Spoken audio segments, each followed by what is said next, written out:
Vou repetir, bom dia. Bom dia. Graça e paz com todos nós. Se você está muito atrás, quer vir à frente,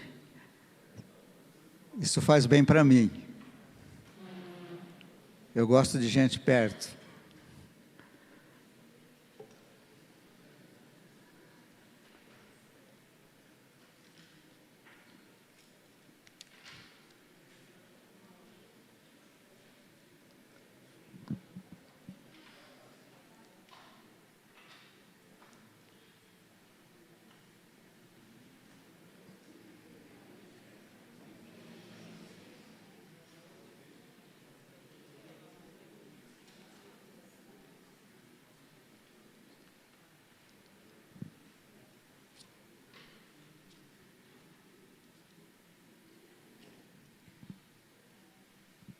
Nós vamos para o capítulo seguinte do nosso livro hoje, que é Pais com um Propósito.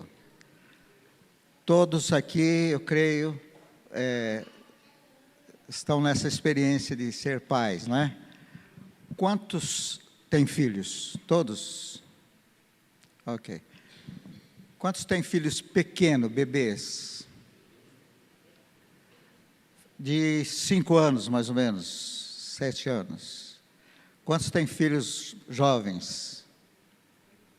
Então, nós temos uma classe bem diversificada,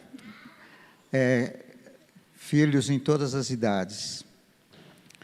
Eu poderia começar perguntando para você se você sente amor e respeito, admiração dos seus filhos, aqueles que têm os filhos mais velhos. Quantos? É bom isso ou não é?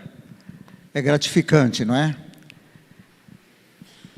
Nesse capítulo de Pais com Propósito, o autor diz que na geração dele, um pouco antes, a igreja tomou uma atitude de não querer pôr religião goela abaixo dos seus filhos. Ele usa essa expressão, pôr religião goela abaixo dos seus filhos, quer dizer, forçar os filhos a ter religião. E isto era um sintoma da própria igreja, que não estava bem espiritualmente. E a consequência, então, foi terrível. Foram jovens indo para as drogas, para os vícios, e, no fim de tudo, achando que não existia nada para se crer. Então, é um caos. Quantos conhecem, ou já ouviu falar em Billy Graham? Grande evangelista americano que morreu há pouco tempo. Mas uma vez ele estava numa igreja e um jovem aproximou dele e disse: Pastor Billy Graham, eu queria perguntar para o senhor se o senhor realmente acredita que o meu pai, que é membro da igreja, ele acredita que se não tem Jesus Cristo, a pessoa vai para o inferno. E Billy Graham admirou. Aquele jovem estava perguntando: será que o senhor acredita que o meu pai acredita que quem não tem Jesus vai para o inferno? E ele disse: por que você está me fazendo essa pergunta? Ele disse: porque o meu pai nunca me falou de Jesus. Eu acho que ele não acredita que sem Jesus a pessoa vai para o inferno. Quer dizer, não basta nascer numa família, nós precisamos de Jesus. Não basta ser filho de crente. Filho de crente não é crentinho. Tem o ditado, né? Filho de peixe é peixinho. Mas nós temos a honra, o privilégio de levar Jesus para os nossos filhos. Eu sei que o Tiago e a Juliana têm um bebê. Quando vocês pegam um bebê Eu peguei os meus e os meus netos, e você conversa com ele. Não é gostoso ter aquela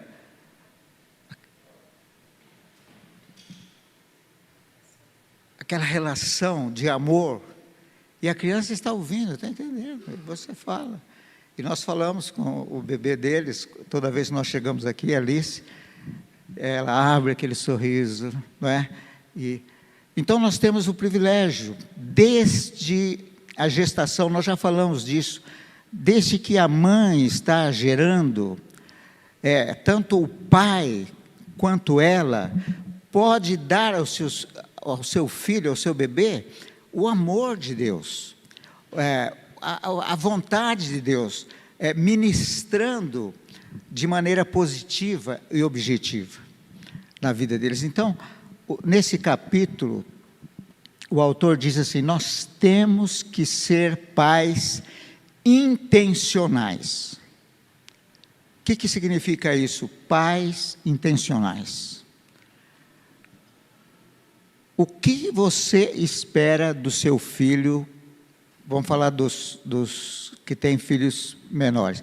O que você espera do seu filho daqui 20 anos? Quando ele tiver 20 anos. Tem aqui gente que já tem os filhos com 20 anos, não tem? Tem. Os meus já passaram dos 30. Mas o que a gente espera dessa? Então, ser pais intencionais significa isso. O que você espera do seu filho? Não simplesmente que ele cresça, que ele vai ter uma profissão, que ele vai ser bem-sucedido, que você vai dar o carro para ele quando ele completar 18 anos.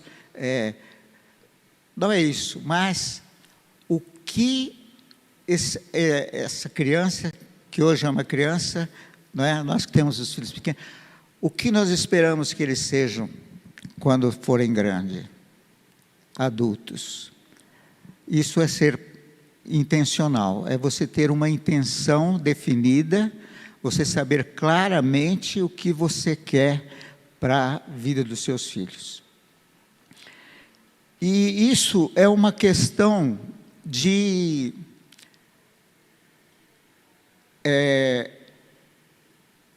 prioridade, de estilo de vida. Nós vamos passar fé para os nossos filhos, para a próxima geração, se nós somos pessoas de fé. Nós já falamos desde o início. Abraão foi trabalhado por Deus na sua fé, para que ele pudesse passar fé para os seus filhos.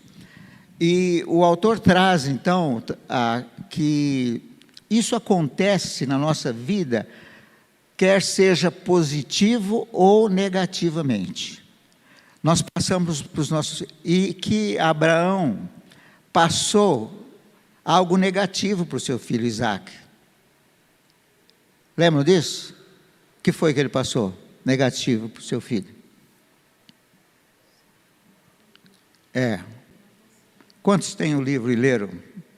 Quem não tem o livro, não leu, não sabe, mas sabe pela história. Nós sabemos que Abraão mentiu a respeito de Sara.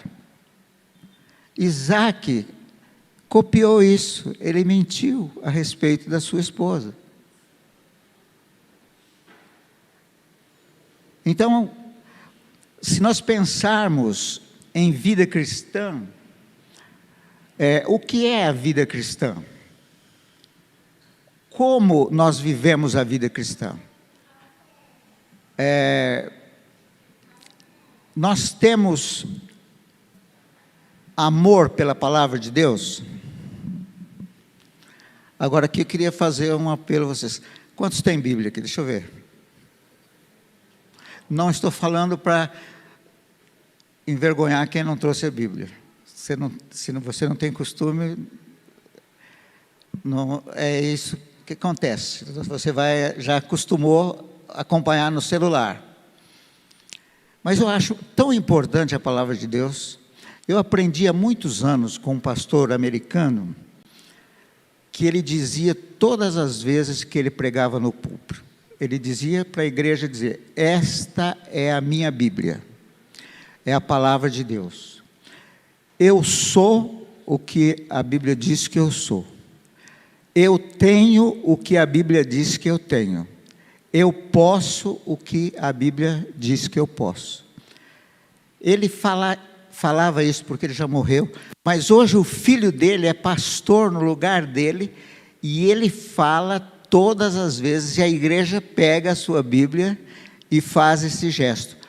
Esta é a minha Bíblia, é a palavra de Deus. Eu sou o que ela diz que eu sou, eu tenho o que ela diz que eu tenho, eu posso o que ela diz que eu posso. E a minha mente está aberta hoje, e eu estou alerta para receber o que a palavra de Deus me fala. Então é significativo. Veja, eu sei que é uma questão de cultura, mas a nossa cultura não é a cultura do mundo, certo? Nós temos uma cultura, como todos os povos têm. Todos os povos têm cultura. Agora, quando recebemos Jesus, nós passamos do reino das trevas para o reino de Deus, o reino da luz, o reino de Deus. Jesus ensinou os discípulos a orar: venha o teu reino e seja feita a tua vontade aqui na terra, como ela é feita no céu. Essa é uma oração que nós precisamos fazer ainda, como o pastor estava dizendo hoje, de dependência. Então, a nossa cultura,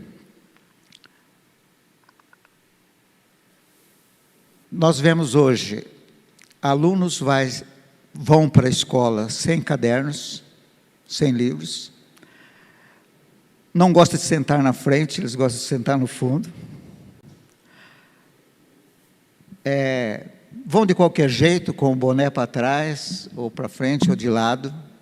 É a cultura. E, muitas vezes, essa cultura, ela é tão forte, que ela vem para a igreja. Então, hoje, é comum, a tecnologia dá essa vantagem, os alunos vão para a faculdade, levam o computador, levam o seu celular, não leva livro, não precisa nada. Tudo bem, é uma cultura.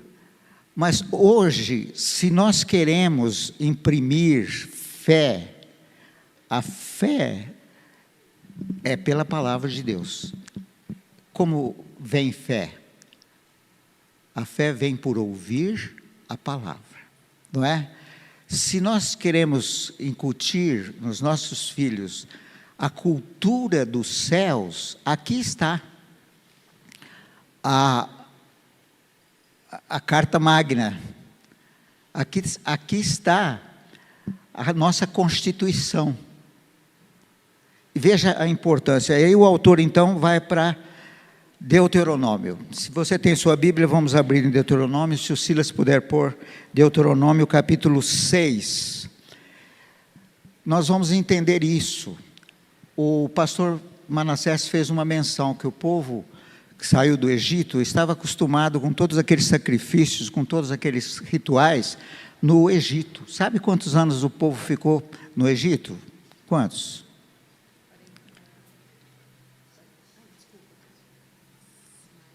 Quantos anos o povo de Israel ficou no Egito? Escravo. 400 anos. Então não existia mais Abraão, não existia mais Jacó, não existia mais os seus descendentes, 400 anos. Então eles aprenderam uma cultura egípcia, uma cultura pagã, idólatra, cheio de feitiçaria. Agora o povo está saindo, e aqui em Deuteronômio, Moisés explica a importância da palavra de Deus. A importância que a palavra de Deus deve ter na nossa vida. Deuteronômio 6.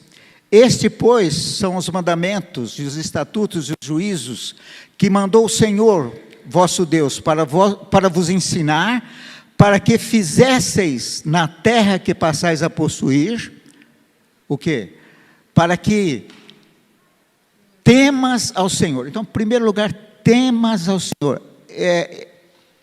Temor do Senhor, você já fez um estudo sobre o temor do Senhor? Eu acho que esse é um dos principais assuntos que nós, como pais, devíamos saber. Eu fiz isso há muitos anos atrás.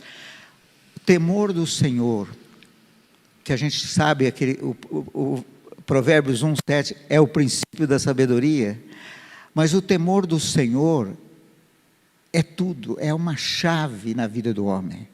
Salmo 128, eu acho que eu sou esse homem, eu sou bem-aventurado, diz assim, bem-aventurado aquele que teme ao Senhor. E esse homem, então, tem a sua família ao redor dele, tem os filhos, a sua esposa ao redor da sua mesa. Eis como é abençoado o homem que teme ao Senhor. Salmo 128 eu recomendo para você. Mas aqui então, ele prossegue dizendo, para que temais ao Senhor teu Deus, e guarde todos os seus estatutos e mandamentos que eu te ordeno, tu, o teu filho, e o filho do teu filho, todos os dias da tua vida, e que teus filhos sejam prolongados, a vida de todos sejam prolongados.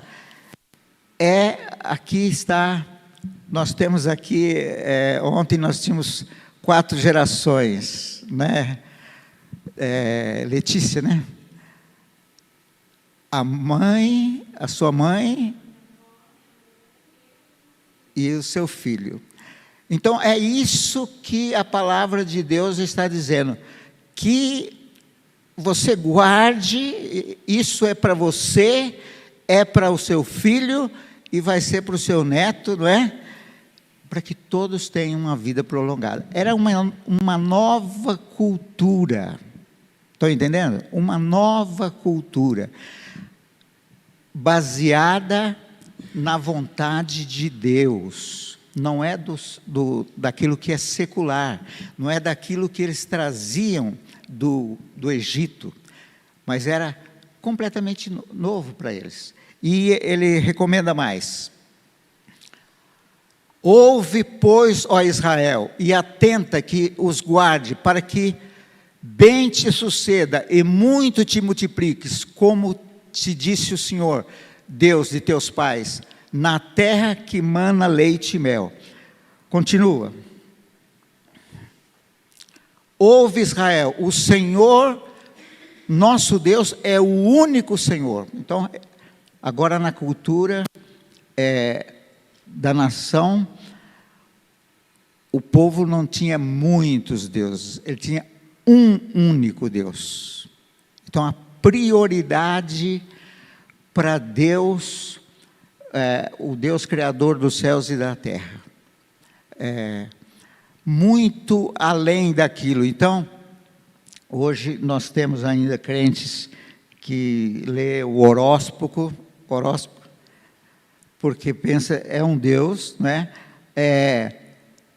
Houve tal pessoa, porque ele tem uma certa influência espiritual. Não, nós temos o único Deus, o Senhor. Próximo. Amarás, pois, o Senhor teu Deus de todo o teu coração, de toda a tua alma e de todo o teu poder, todo o teu entendimento, todas as tuas forças. Vamos fazer uma pausa. Esse primeiro mandamento, e maior mandamento,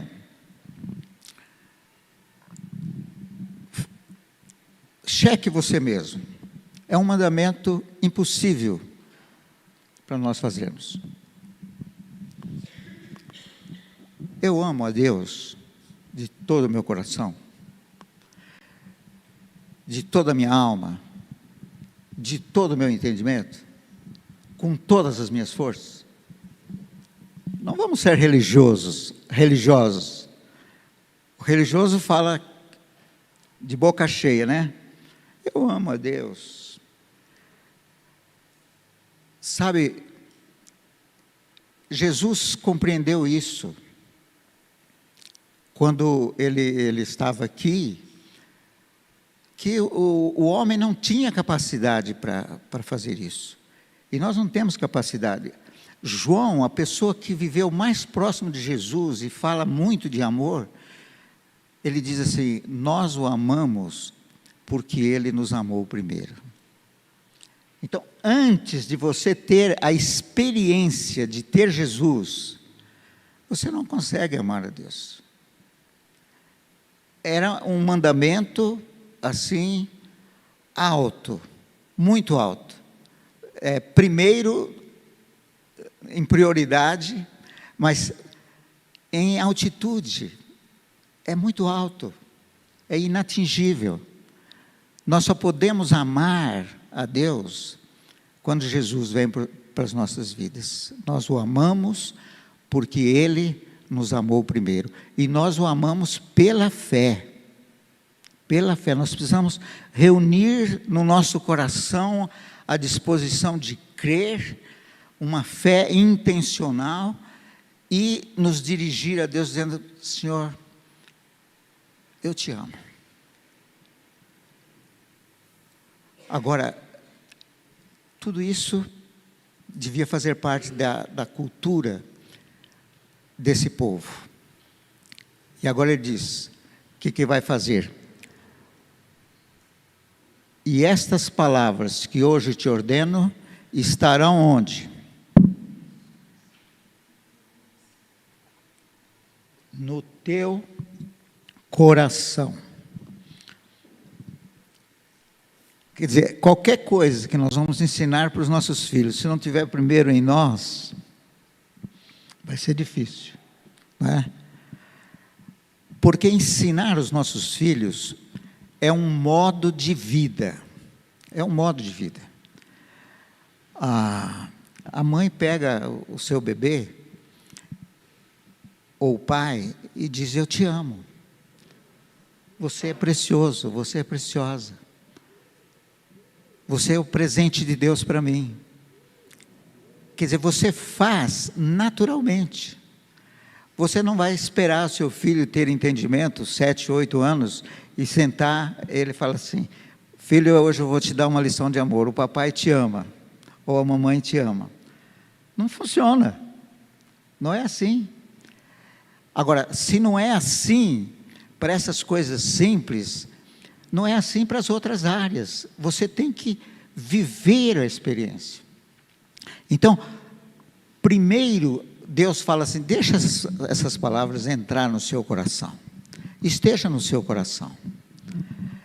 Então, hoje, como pais intencionais, nós precisamos perguntar: o que eu tenho deixado entrar no meu coração para passar para os meus filhos? O que da cultura celestial, o que do reino de Deus eu tenho na minha vida para passar para os meus filhos de maneira natural, que eles não vão nem perceber.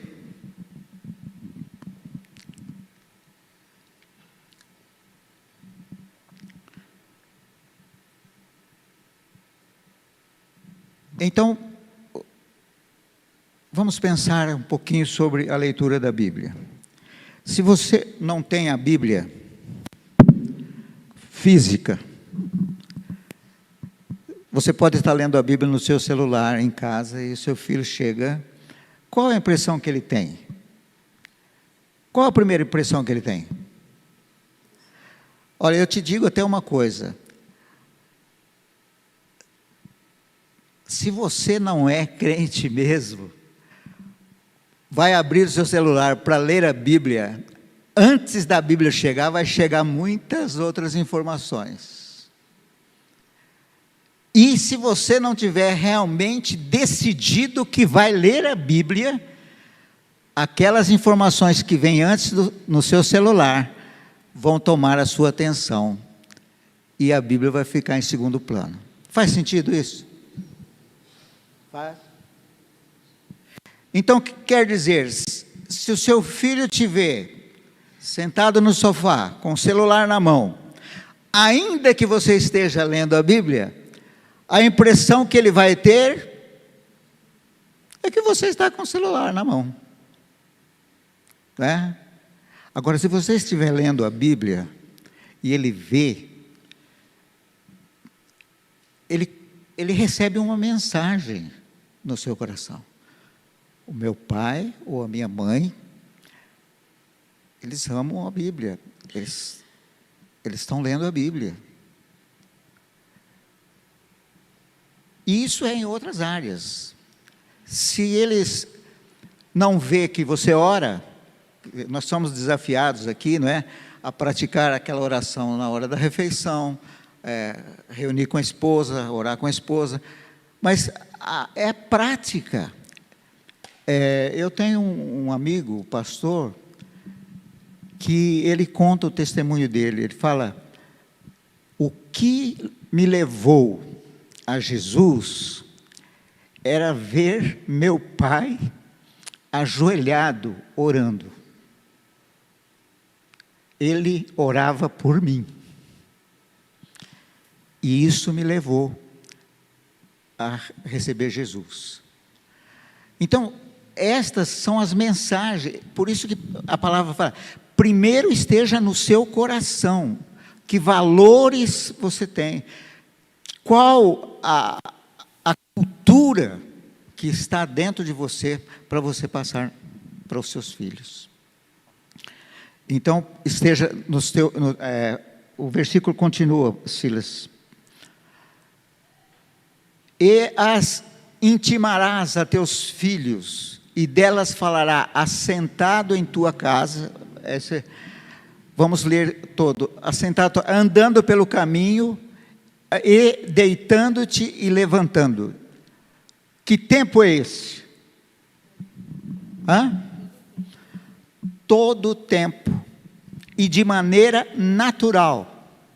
Não force nada, não crie um sistema. Não sou contra, você pode criar um sistema, às vezes precisa, por causa das diversas atividades, você ter um horário estipulado, mas é independente.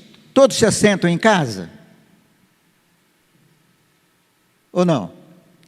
Tem cadeira lá? Tem sofá? Você se assenta? Seus filhos estão juntos? Então, é um lugar natural, sentando. Andam pelo caminho? Todos andam?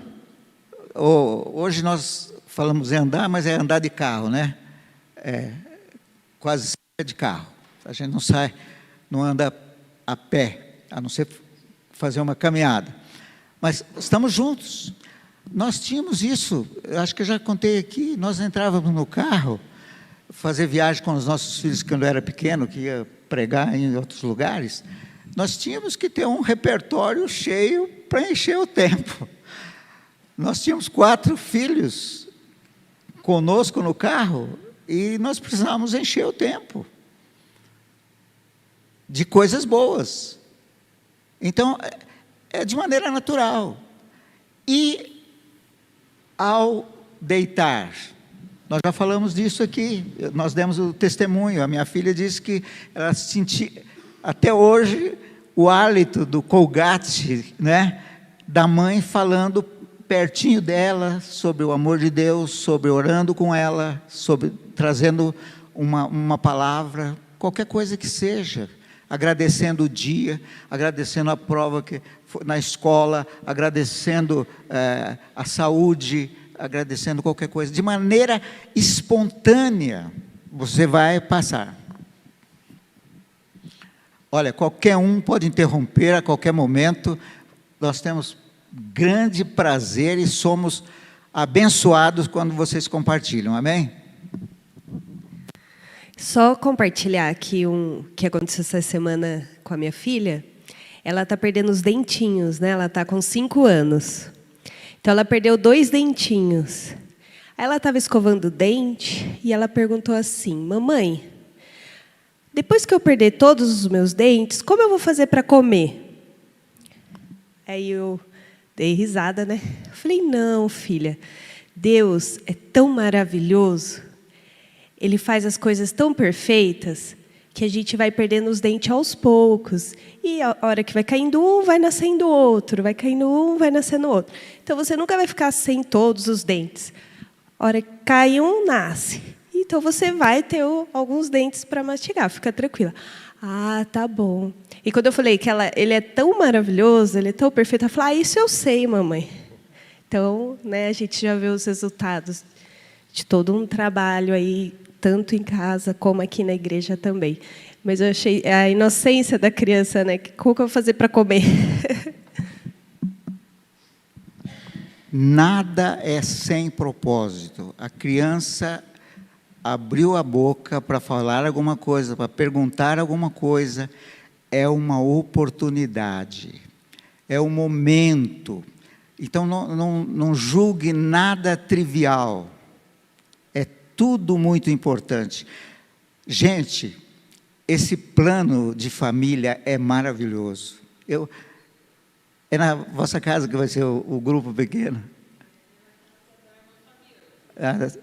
Mas vocês estavam lá na foto, né? Maravilha essa família, que lindo. É emocionante. Emocionante. Então, hoje, enquanto o mundo está arrancando os cabelos por não saber criar os seus filhos, por ter tantos problemas, nós somos privilegiados de ter ao nosso alcance a palavra de Deus, a vontade de Deus vindo para a nossa vida, para nós estabelecermos as nossas famílias em paz, em tranquilidade, com tantas bênçãos que os nossos filhos nos proporcionam. Então, ao deitar e ao levantar, é tão importante isso. Às vezes, a gente sabe de pais que até bate nos filhos para acordar, ou gritando, ou falando: já te chamei uma vez, não vou te chamar mais, você vai perder a hora, você vai... Não, ao levantar, o que você pode fazer para o seu filho? Que impressão ele vai ter ao acordar um novo dia? Quer dizer, você precisa levantar primeiro, você precisa ser grato por aquele dia, você precisa saber, como o pastor Manassés diz, que é um dia para você depender de Deus, não é? Então você vai chamar o seu filho com amor, sua filha, não é? Beijando, ajudando, e dando a palavra de Deus. Esse é o dia que fez o Senhor, nos alegremos e regozijemos nele. Comece o dia positivamente. Então nós temos a oportunidade. Agora, nós precisamos ter certo que nós estamos nesse relacionamento com Deus, nesse relacionamento com o Espírito Santo, atentos a cada oportunidade. Isso é a recomendação de Paulo, que diz que nós não devemos desperdiçar o tempo, mas aproveitar cada oportunidade, cada singular oportunidade. Então, para sua filhinha, você disse isso. Provavelmente, daqui uns dias, você vai ter de dizer, como é o nome dela? Eloá, vai escovar dente. E passa um instante, ela não foi, você vai, Eloá, vai escovar os dentes. Será que 2 vezes resolve? Pode ser 3, pode ser 4. Até o ponto de você dar a responsabilidade para ela. Eloá, você lembra quando você tinha 5 anos? estava caindo os seus dentinhos e você estava preocupada que não podia comer porque não tinha dentinhos? Então, naquele dia eu te falei, o Papai do Céu é tão bom, Ele providenciou dentes novos. Agora, Ele já deu os dentes novos. Agora é você que é responsável. Ele não vai dar outro.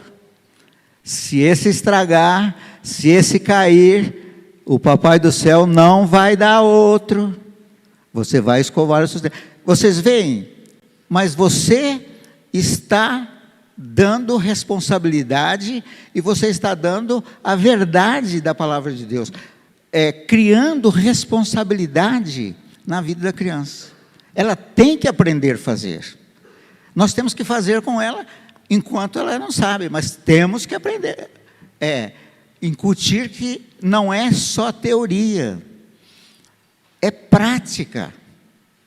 E então, em todas as áreas, a criança está com febre por alguma coisa, é lógico que você vai fazer a medicação, mas qual a primeira atitude que você precisa ter?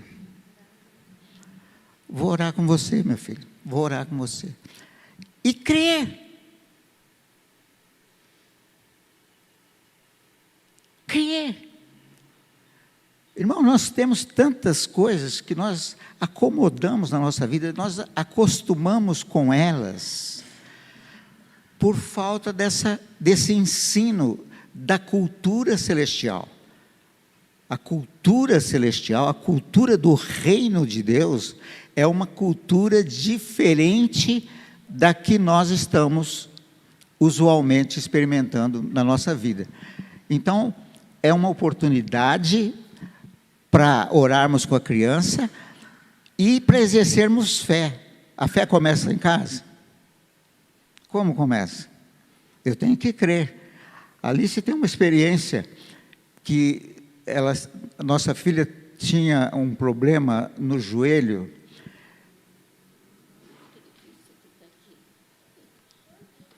É que a Letícia vai falar, eu ia passar o microfone para ela, mas eu queria dizer isso. E Deus disse especificamente para ela, dê AS. Dê um AS para ela. Ela tinha muita dor no joelho e começou um tratamento com bezetacil. Então, toda vez a aplicação, ela agarrava em mim e chorava. Ela era uma adolescente. E um dia eu estava limpando a casa e falando, Deus, tem que ter uma solução para tirar esse sofrimento dela. E estou orando, e no meu espírito, eu não estou falando para você, dá AS aí, a torta e a direito. Eu vi muito claro. E na hora que eu falei com ela, eu falei, você vai tomar bezetacil, filha, mas nós vamos começar a tomar um AS aqui, que Deus mandou fazer isso. E ela falou, tá bom, mãe, se é isso que você quer, assim, toda agitadinha, mas eu obedeci. E logo, outra semana, já não dei a bezetacil, eu comecei a crer no tratamento. E acabou a dor no joelho dela. Ela ficou jovem. Hoje ela tem um problema de joelho, mas por causa que ela teve um peso, um sobrepeso, e hoje ela emagreceu. Mas não foi daquela época a situação do joelho dela. Nós cremos que Deus curou naquela época, através de uma coisa tão simples. Mas nós não vamos sair fazendo, eu não dei AS para os meus filhos a vida toda. Foi uma situação específica dela. Só falar uma coisinha aqui antes. O Paulo falou quando nós somos as mamães, que embala o bebê e canta. Você que tem menina, especialmente, logo ela pega uma bonequinha, o que ela faz? A mesma coisa. Ela embala e ela diz, eu te amo, você é preciosa. Eu tive 2 meninas, era isso se repetia na nossa casa. Não é verdade? Ela trocava as roupinhas com todo cuidado, ela não jogava, pegava a boneca pelo cabelo e carregava. Falava, não, mamãe, não carrega você assim. A gente carrega com carinho. Então, meus meninos, os 2, o Paulo gostava de dirigir, naquela época a gente não usava o ar-condicionado, não tinha, né? O braço para fora e uma mão no volante. O menino vinha atrás, com o braço para fora e fingindo que estava no volante. Então, a nossa vida é um espelho o tempo todo. As nossas experiências, Letícia. Só complementando, né, que as irmãs falaram, que meu filho de 7 anos, a gente faz o devocional aqui da igreja no decorrer da semana, né? E uma semana ele estava com a unha encravada e o dedinho assim que não podia nem colocar o lençol em cima. E ele não deixa mexer de jeito nenhum. Aí eu falei, filho, a mamãe precisa ver seu dedo, né? Vamos, porque senão não vai conseguir dormir. Ele não conseguia dormir, ele se batia na cama o tempo todo. Aí eu falei, então nós vamos fazer o seguinte, nós vamos orar, eu vou te dar um remedinho, e nós vamos orar e pedir para Deus, porque para você conseguir dormir, né? E a gente fez o devocional, eu dei dipirona para ele, umas gotinhas, e nós oramos. E ele conseguiu dormir. E aí, no outro dia, eu falei, vou levar ele na podóloga, né, para dar uma olhadinha. Não precisou, gente. Aí ele acordou e ele falou para mim, mãe, aconteceu um milagre no meu dedo. Deus curou. E, de fato, foi, porque aquilo foi melhorando, né? E acho que aquela dorzinha passou e ele fala para todo mundo. Eles compartilham isso. É engraçado que ele já tem o entendimento de compartilhar. Aí ele contou para o meu esposo, ele contou em casa que o dedinho dele melhorou. Mas é a fé, né, que a gente creu, né, pastor? Que bom. Mais alguém?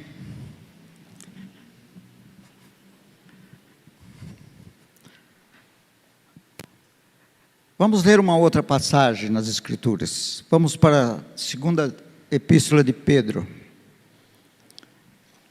Eu quero trazer essas passagens porque eu quero enfatizar um pouco a importância da Bíblia.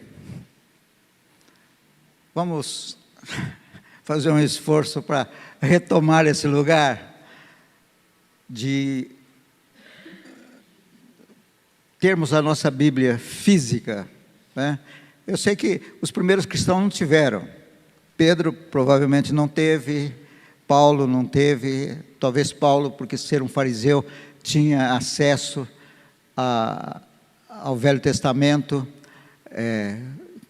Quem estudou como ele aos pés de Gamaliel, provavelmente tinha acesso, mas não tinha. Antes de ir a Pedro, deixa eu só falar dessa passagem de Deuteronômio. Deus disse o seguinte também, essa palavra que eu estou ordenando hoje, esteja entre os teus olhos. Eles tinham uma caixa, o judeu tinha uma caixinha, e esse versículo, amarás o Senhor teu Deus de todo o teu coração, e Deus é o único Deus, estava escrito num papelzinho, estava dentro da caixinha e amarrado assim na sua cabeça. E eles tinham uma filactéria que eles usavam no braço, e também tinha a palavra de Deus, e eles enrolavam aquelas tiras nos braços para dizer que estava com a palavra de Deus. E Deus ainda disse, ponha... Tem uma explicação aqui. Quer ler? Faz favor. Só falando a explicação que o pastor está falando, na nossa Bíblia tem um desenho.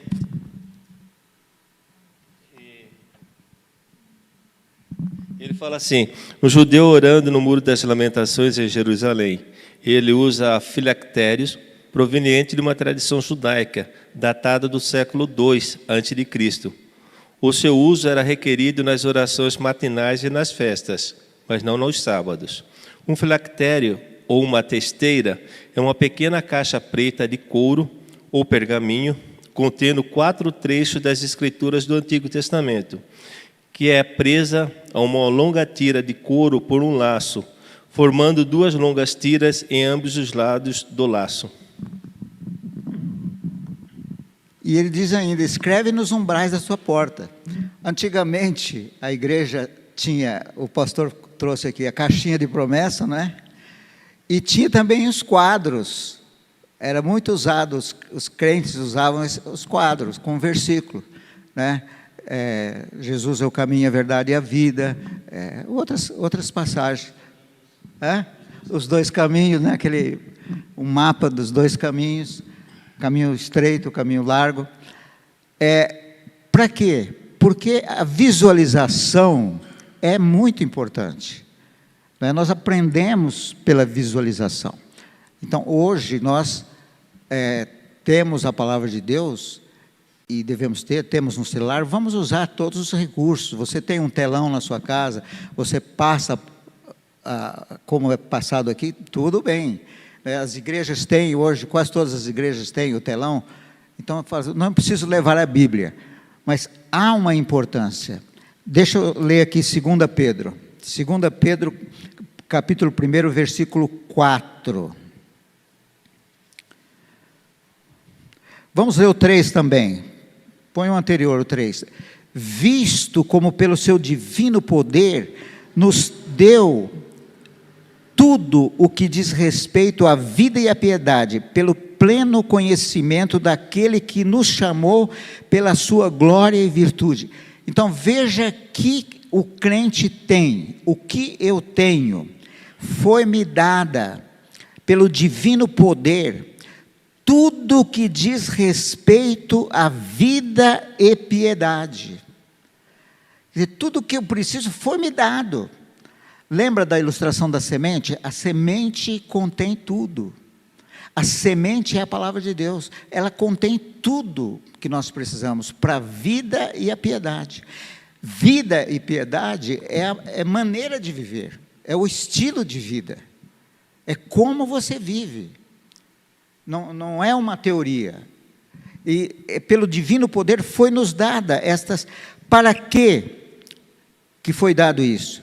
Pelo pleno conhecimento daquele que nos chamou por sua glória e virtude. Versículo 4. Pelas quais o quê? As coisas que nos foram dadas. Nos tornemos, pelas quais Ele nos tem dado grandiosíssimas e preciosas promessas, para que por elas fiqueis participantes da natureza divina, havendo escapado da corrupção e da concupiscência que há no mundo. Então veja que está fazendo sentido o que eu disse desde o início, de mudar de cultura. Foi-nos dada as preciosas e ricas promessas da palavra de Deus, para que por ela nós nos tornemos participantes da natureza divina. Então agora é a palavra de Deus tomando forma em mim. Quando Jesus ensinava, ele dizia assim: as palavras que eu vos digo são espírito e são vida. Sabia que as palavras continuam sendo a mesma coisa? Elas têm que ser na nossa vida espírito e vida. Então esse é o nosso relacionamento. Nós já falamos do relacionamento que deve haver entre o casal, a comunicação em amor, expressando verdadeiramente, falando verdadeiramente, não é? E é a natureza divina em nós.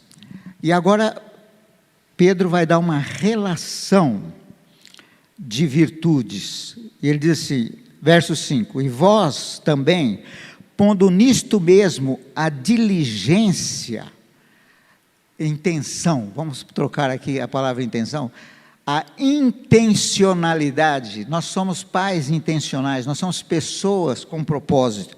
Diz assim: pondo toda diligência, acrescentai à vossa fé a virtude.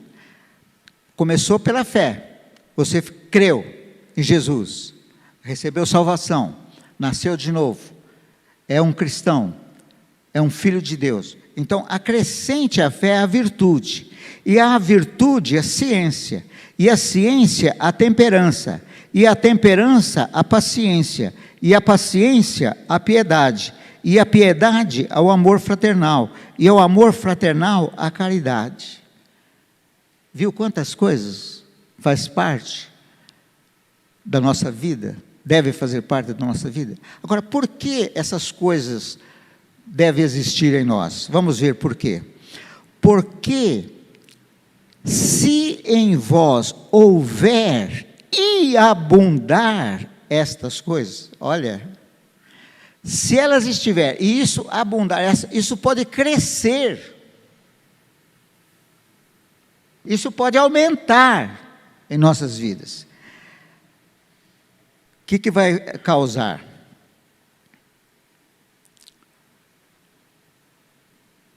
Porque se em vós houver e abundar estas coisas, não vos deixarão ociosos, nem estéreis no conhecimento de nosso Senhor Jesus Cristo. Um crente não pode ter uma vida vazia, não pode ser estéril, não dar fruto. O propósito de Deus na nossa vida é frutificar. Então, em quem há essas coisas e abunda, você não tem tédio. Ah, não tenho o que fazer. Ah, não sei o que fazer.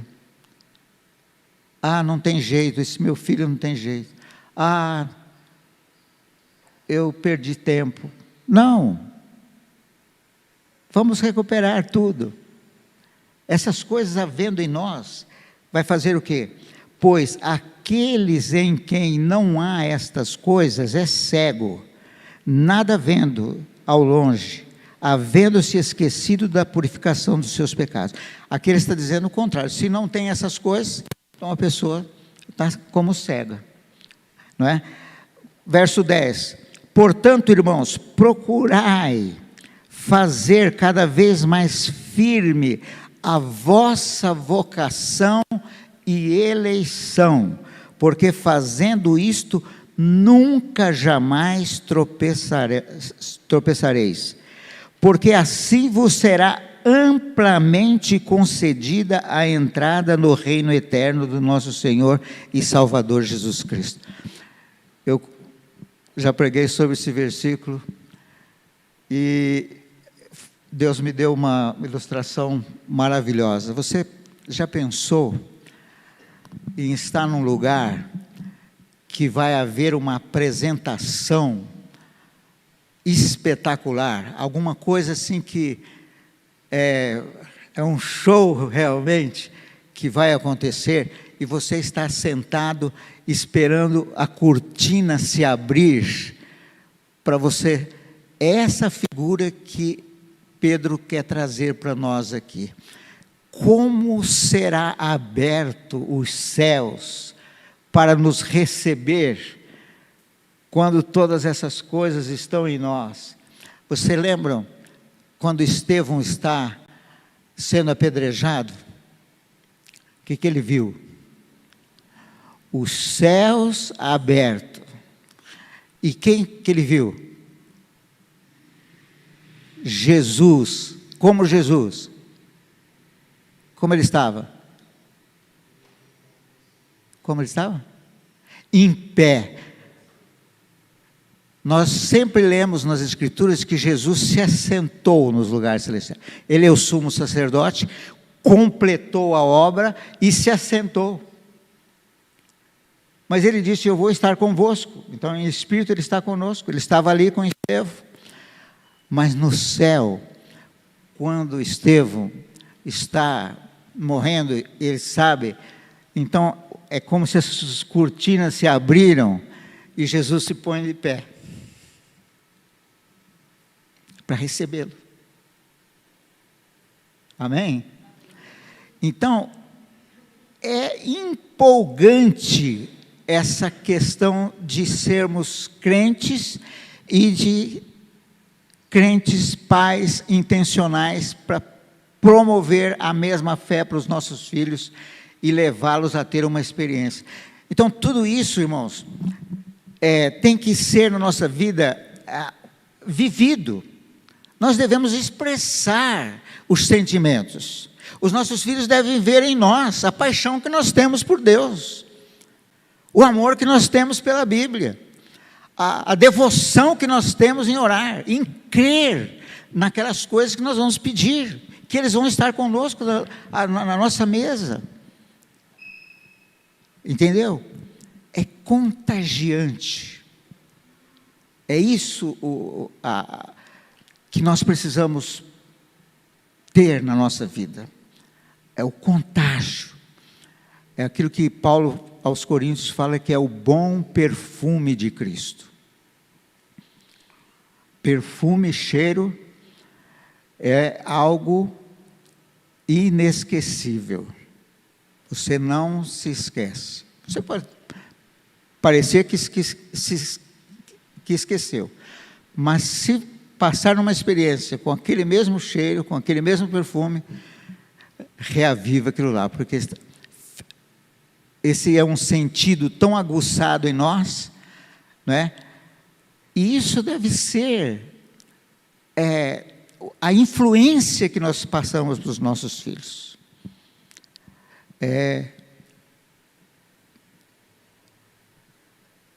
Quando essa cultura começou a passar na vida de Abraão, Abraão foi chamado de uma terra, Abraão foi o pai da nação de Israel, então ele viveu os 400 anos antes do cativeiro do Egito. Aliás, os 400 anos, Deus revelou a Abraão quando ele estava fazendo um sacrifício. E Deus disse, a sua geração vai para o cativeiro, e quando passar 400 anos eu vou tirá-los de lá. Mas Abraão passou isso para o seu filho a respeito do sacrifício. Quando chegou a vez e o pedido que Abraão recebeu de oferecer Isaque, ele arruma as traias, né? O fogo, a lenha, tudo mais, e estão indo para o sacrifício, e Isaque está indo junto, sem saber que ele era. Mas no caminho ele diz, pai, nós estamos indo para o sacrifício, e tudo está aqui, e cadê o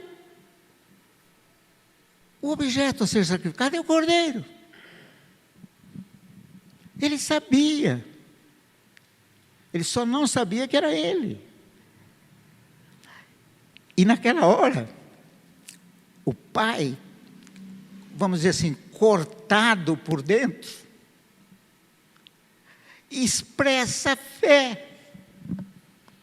Filho, Deus proverá para si o cordeiro. Deus proverá para si o cordeiro.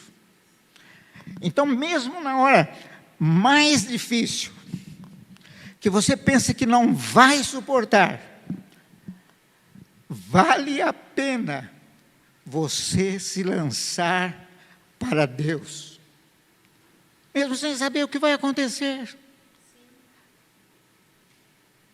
Você sabe que você pode confiar em Deus. Então ele vai, ele prepara o altar, prepara a lenha, dispõe sobre a lenha o seu filho, pega a sua faca, o seu cutelo e vai executar. E Deus fala, não, eu sei que você fez isso porque você me ama. E você sabia que há um segundo brado que o anjo deu? Deus bradou, não faças. E depois Deus bradou, em ti serão abençoadas todas as famílias da terra.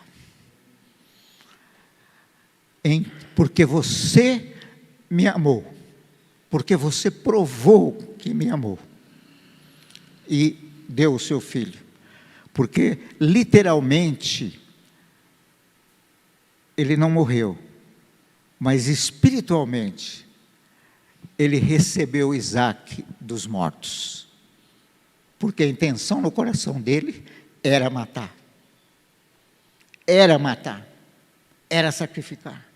Ele ia fazer com o filho o que ele tinha feito com as ovelhas poucos anos antes, quando Deus mandou sacrificar, abrir as partes, colocar as partes do lado, e Abraão dormiu, não viu nada, e aí passou o fogo no meio das partes, e uma tocha, e eu creio no que alguns autores creem também, que era Deus e Jesus passando ali no meio do sacrifício, e dizendo assim, a aliança de Abraão é uma aliança de graça.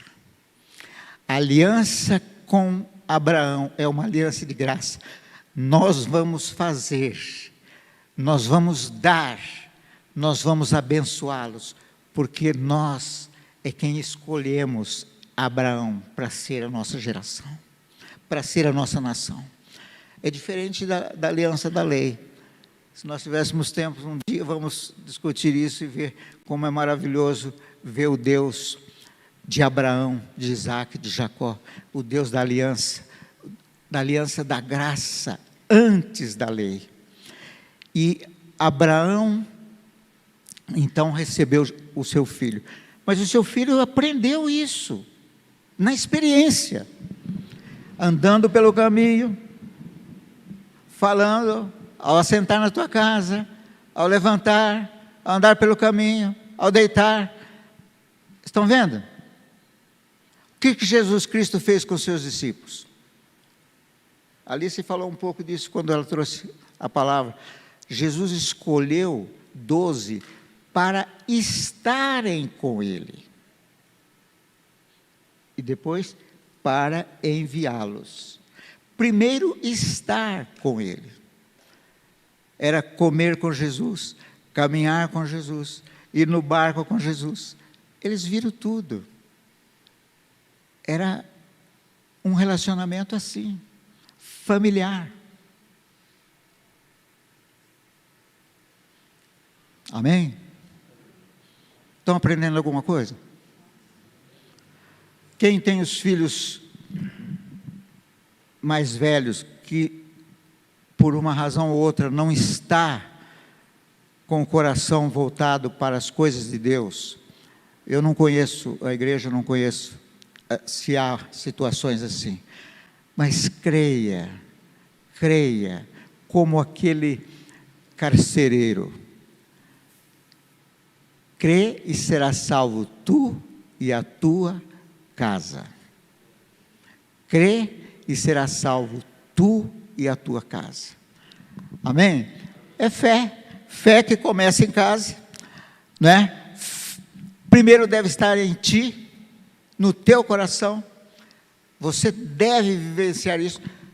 Se por algum acaso você está se sentindo fora, como peixe fora d'água, não é? O que o peixe faz quando está fora d'água? Se bate. Mas numa dessas batidas ele alcança a água novamente. Está salvo. Amém? Muitos podem estar se batendo, mas você pode achar, você pode encontrar esse lugar. Amém? Você pode ter esperança por você e por sua casa. Amém?